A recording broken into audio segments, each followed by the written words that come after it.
lleno de amor a tus hermanos. Y a veces en esta columna de Crianza Viva uno entiende y hablamos de esa sensación de ignorancia absoluta que cuando llega un bebé a la casa.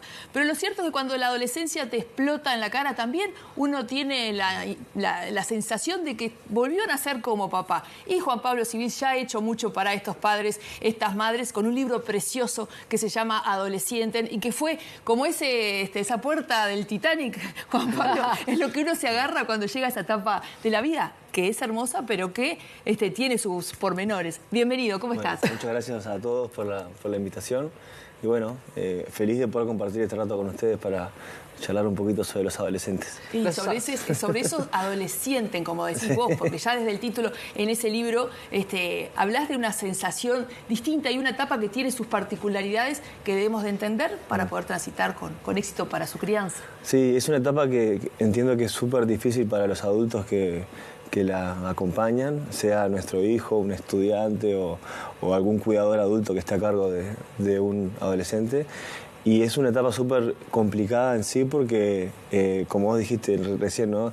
Explota en la cara muchas veces y esto refiere a cambios que se dan a nivel cerebral de los y las adolescentes que nos dan muchas pistas para entender por qué muchas veces ni ellos saben por qué hacen lo que hacen, porque justamente internamente hay un cerebro que está transformándose a una velocidad que cuando conversamos con ellos o cuando analizamos cosas que les pasan a ellos y a ellas, entendemos que están desorientados y no están actuando, no están fingiendo algo, sino que realmente lo viven como una etapa de un caos impresionante y eso al adulto nos deja muchas veces sin herramientas. Bueno, pero eso te iba a decir, ¿por qué el adulto lo ve como una edad tan complicada para relacionarse con? Sí, pará, y sumo una. ¿A qué edad empieza? Porque también se habla que cada vez empieza antes, ¿no? Sí, la OMS, ¿no? Que es para poder referirnos a algo concreto, entiende que a partir de los 10 años estamos hablando de que inicia esta etapa adolescente.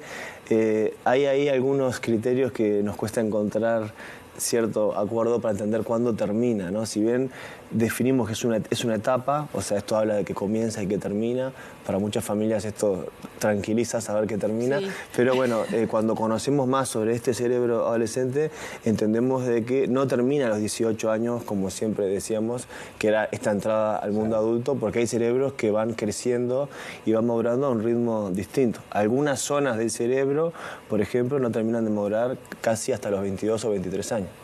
Entonces uno puede entender de que cuando uno cumple 18 y entra al mundo adulto, al mundo laboral, puede votar, puede estudiar si quiere o lo que sea, bueno, muchos no están preparados ya para moverse porque este cerebro no terminó de moldearse.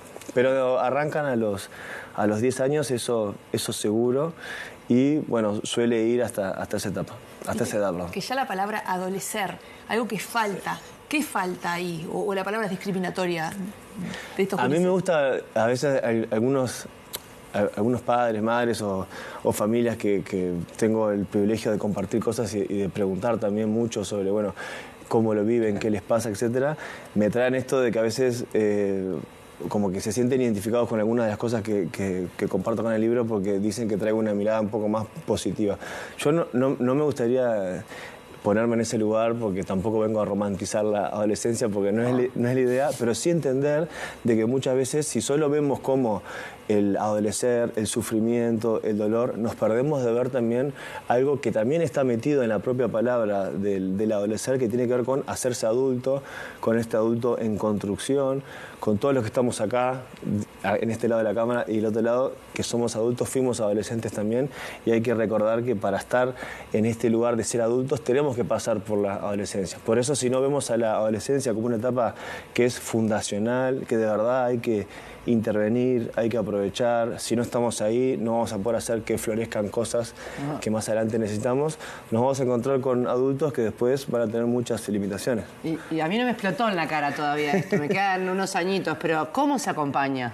Bueno, porque muchas veces es el momento donde se choca más, ¿no? Con los adultos, pienso en mi adolescencia. ¿Cómo acompañamos los adultos, los padres, los tutores en esa etapa? Hay cosas ahí, Flor, que está muy bueno esto que decís de, bueno, recordar mi tiempo adolescente para ver cómo hay muchas cosas que siguen siendo parecidas, hay muchas cosas que no han cambiado tanto, cambian capaz plataformas, cambian escenarios, hoy tenemos dispositivos que cuando fuimos adolescentes seguramente no teníamos. Hay un montón de cosas que cambiaron, pero hay otras como este chocar contra tus figuras de autoridad, tratar de rebelarse contra lo que tu padre, madre o cuidador dice, eso va a seguir pasando y sigue estando y es necesario que se dé. Pero está Entonces, bien. está bien que se dé y ahí volvemos a lo que vos decías hoy, Fito, de, bueno, ¿por qué nos genera tanta incomodidad? Porque es una etapa en donde ese niño o esa niña comienza a cuestionarte, comienza a dejar, vos dejaste de ser la ídola que en un momento durante muchos años fuiste y necesita chocar contra eso para que pueda crecer saludablemente. Entonces, ¿qué podemos hacer nosotros sin caer en ninguna receta mágica? Porque tampoco entiendo que eso ayude a ninguna familia, pero sí entender de que hay que estar, hay que guiar, hay que acompañar, hay que estar presente de forma responsable, tanto en el uso que hacen de esa tecnología, como de cuando sale con amigos, cuando comienzan a moverse más solos. No hay ninguna receta mágica, ¿no? Pero uno cuando escucha esto a veces dice, bueno, pero parece tan sencillo o parece tan simple, y no. Y así como cuando ellos fueron niños y el adulto tenía que estar ahí, cuando son adolescentes pasa lo mismo. Estar de otra manera, pero estar. Estar, claro. Y aparte de que tiene que suceder, porque bueno, es salir de la niñez, también vos hablás en tu libro y en algunas de las veces que te he escuchado en entrevistas de qué peligroso si no aparecen, ¿no? Claro. Para el futuro desarrollo. Sí, porque ese adolescente necesita chocar contra algo. Entonces, si vos no estás presente ahí, necesita otro adulto que oficie y que cumpla ese rol para poder confrontar, para poder chocar. Entonces, en el libro hago referencia a una carta de una psicóloga que escuché muy buenos comentarios porque habla de sujetar la cuerda. Entonces, si uno no sujeta la cuerda, es muy difícil que del otro lado puedan chocar. Y mientras sujetamos la cuerda, es lo que decían recién, bueno, pasamos un tiempo de mucha turbulencia, Yo lloré con esa carta. Ah, sí, bueno. Sí. Lo que pasa es que a veces estar también en esta etapa de la adolescencia, capaz que no es estar arriba. No. Claro. Sino que es estar presente o estar ausente cuando tengas que estar ausente. Sí. O sea, por eso yo creo que hay muchos de los conflictos que están mal encarados desde el adulto. Sí, porque a veces, Fito, en ese querer estar o en esa capaz ambición por querer que tu hijo te cuente todo, a veces podemos desdibujar ese rol de no sos amigo o no tenés que ser amigo, tenés que ser un referente. Entonces, tampoco sos el jefe o tampoco debería ser una figura de jefe que pone un límite sin sentido, sino que tenés que intentar moldear ese rol de un confidente, un compañero, que vos sepas que ese hijo o que esa hija, cuando pase algo, pueda acercarte o acudirte. Claro, es que también es un viaje para los padres, ¿no? Porque vos, no sé, yo que estoy criando hijos pequeños, ¿no? Es como esta cosa de cuidar, y de repente el adolescente sí quiere soltarse, pero vos también tenés que soltar, y me imagino que no solamente el muchacho o la muchacha adolece, sino también el padre, porque cambia tu rol. Todos tenemos que cambiar los roles, la familia se tiene que reorganizar. Sí. El problema que veo a veces es que los adultos se transforman en adolescentes, porque reaccionan al conflicto como adolescente y no como adulto. Claro, eso es terrible. Porque eso en realidad no habilita nada saludable. Nada. Son dos adolescentes peleándose. Y ahí, Fito, tenés 1000 ejemplos de, por ejemplo, bueno, cuando uno escucha situaciones graves que pueden pasar cuando los adolescentes comienzan a salir, comienzan a consumir, comienzan a experimentar un montón de cosas que son esperables que pasen en este tiempo. Ser adolescente es estar en contacto con riesgos, con experiencias nuevas, con la novedad, son impulsivos por naturaleza. Entonces, si frente a eso el adulto responde con no te puedo creer que hiciste tal cosa, o responde desde el miedo. Sí, o te prohíbo que... Te prohíbo, cortás todo tipo de comunicación con ese adolescente. Entonces, cuando él o ella viva una situación nueva, no va a acercarte a ese problema o no te va a pedir ayuda. Por eso es tan difícil entender que, por un lado, decimos hay que estar presente, hay que guiar, y por otro lado, como dijimos recién, hay que soltar y hay que aguantar del otro lado esa cuerda cuando recibamos ya no sos lo que yo quería, ya no sos tan importante, todo lo que decís... Tenés que reaccionar como adulto y entender lo que te está diciendo. Claro, pero no es fácil. Lo que a mí me emociona mucho de ese seguir estando, aunque la cuerda, ¿no? Porque vos tenés que mantener esa cuerda y dejar que el otro corra el riesgo, pero sabiendo que está esperando del otro lado para ayudar si es necesario sacarte. Es distinta a la de nuestra adolescencia, ¿no? Porque antes tenerlos en casa implicaba seguridad. Y hoy por hoy, tenerlos en casa con los celulares, siguen viviendo un montón de riesgos en los que los padres, hasta los que nos podemos considerar más cercanos en edad a nuestros hijos y todo, igual la distancia es dura a nivel de tecnología, de elementos. Ellos saben cómo hacerlo, aparte les gusta ese riesgo. Entonces, ¿qué tips podemos tener nosotros para mantener esa figura paterna-materna adulta y al mismo tiempo encontrar esa cercanía que no los invada? Bueno, sin caer, como dijimos ahora, como en algo muy mágico, porque eso entiendo que no ayuda y está bueno como volver a mirar esa fuerza que cada padre, cada madre tiene, cada cuidador. No hay que, creo que, comprar esas recetas mágicas que andan por ahí, pero sí entender que ese vínculo se construye desde mucho tiempo atrás, ¿no? O sea, esa comunicación hay que ir construyéndola.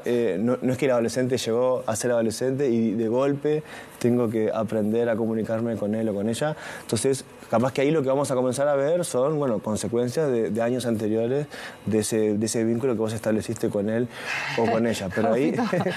Claro, porque es esa bomba que te explota en la cara de cómo me va a contar ahora cosas si yo antes... Y ahí, a ver... ¿Cómo no me va a mentir si yo lo quería mentir? Bueno, ahí capaz que insistir que en esa comunicación, los que estamos trabajando con temas de tecnología y con adolescentes vemos que tener un usuario en una red social para seguirlo, para saber qué hace, así que sabemos que no funciona porque los adolescentes son súper inteligentes en ese tipo de Todos cosas. Todos bloqueados los padres. y no publican cosas para que el padre los vea. Entonces, por ahí hay caminos que, hay miles de software para control parental que son muy útiles en muchas cosas, pero seguimos cayendo en que lo que realmente funciona o lo que genera a largo plazo consecuencias positivas y saludables es establecer ese vínculo de comunicarte con él o con ella, que puedan confiar en vos, que sepan que desde el miedo no vas a llegar a ningún lado. Creo que sí, por ahí. Ay, me encanta. No es fácil. Parece tan obvio. Parece tan obvio, sí. Parece tan obvio y tan fácil. Pero no lo es. Vos hablás por momentos que para mí también ahí es un problema del adulto. El tema de la separación del adulto, que es necesaria y que es en esta etapa. Sí. Y a veces el adulto lo ve como... qué mal agradecido, ¿me explico? Pues todo lo que yo he hecho y me trata así, yo no soy... Y es lo normal, es lo que tiene que pasar. Sí. Hay otros países donde incluso se van a estudiar fuera de su casa en la adolescencia. Excelente. Cosa que a mí me parece fantástica. Pero... sí, claro. No, te lo juro. Porque además están con especialistas. Claro. En esa edad. Y los padres no somos especialistas. Bueno, y acá, Fito, sin comparar realidades, porque supongo que también te referís a realidades como en Estados Unidos o cosas así que se van. En nuestro país, uno conoce o tiene 1000 compañeros del interior que viven también una realidad en donde cuando venirse a estudiar a Montevideo requiere también una separación de estar, ya no estás en la casa con papá y mamá, son realidades diferentes, pero entiendo que también tienen algo en común. Y ahí sí, el adulto muchas veces, como dijiste recién, es quien a veces no puede sostener que eso es esperable que pasa, porque ya no va a consumir o no va a elegir la misma ropa que elegías vos, ya no te va a pedir qué música querés escuchar, elige otras cosas, y es normal que eso se dé, porque el adolescente, para que crezca saludablemente, comienza a identificarse con sus padres, comienza a sentirse parte cuando está con sus amigos, no con el mundo adulto. Entonces eso es lo que tenemos que ver. Por eso el consumo de redes sociales lo hace desde lo que los amigos y las amigas hacen y no lo que los padres hacen. Yo sé que esta columna fue muy útil para muchos de los que están en sus hogares, pero de verdad recomiendo este libro precioso Y te agradecemos mucho esta presencia. Dejamos uno acá. para que sortear. Mira, bueno. O vos, Fito, que te vi leyendo los emoticones. Es impresionante. Fito tiene un superpoder. Un diccionario de emoticones. ¿Cómo leía esa gestualidad de los emoticones? Podemos inventar algún sorteo con emoticones o con lo que sea. Puede ser. Pero gana la persona del equipo que tenga más hijos adolescentes. Mirá, la voz que te está hablando. No, yo creo que una de las cosas buenas también a destacar, que no tiene que ver con esto, pero tiene que ver con esto, es que lo dio por sobreentendido, desde que empezamos a conversar, de que en la adolescencia el desarrollo del cerebro está en su mayor actividad, obviamente, y por eso es la limitación de la edad de 18 años para un montón de cosas. Digo porque en este país muchas veces se ha puesto sobre la mesa y se ha discutido sobre bajar la ley de imputabilidad, la ley para que se casen, la ley para que voten, la ley para que manejen, la ley... Pero no es caprichoso lo que está puesto como límite de la adolescencia, por más que no sea exacto, a los 18 años. No es caprichoso, es por algo, porque el estado en el que está ese cerebro que se está desarrollando, no está desarrollado. Entonces hay que esperar. Lo digo por varios que andan por ahí en la vuelta, porque siempre en la época de elecciones además vuelve ese tema de hay que castigarlos o no, o hay que... Fíjate, Fito, que son adolescentes. Hay zonas que tienen que ver con el autocontrol, que eso está en juego cuando eligen desde qué consumir o qué cosas hacer o aprender de errores, hay un montón de cosas que no terminan de formarse y de moldearse hasta, como dijimos recién, 22, 23 años. Ha sido un honor tenerte acá, Juan Pablo. Por favor, la verdad que nos encanta tu presencia y ha enriquecido mucho lo que me va a tocar vivir, lo que está viviendo Toña, y seguramente la gente que está mirando debe estar... Sí, por eso yo los dejé hablar, Juan Pablo. Con muchas ganas de tener este libro. Muchas gracias. Yo me he dedicado, sin parirlos, me he dedicado a ello. Muchas gracias. Juan Pablo, ¿dónde podemos encontrarte en redes?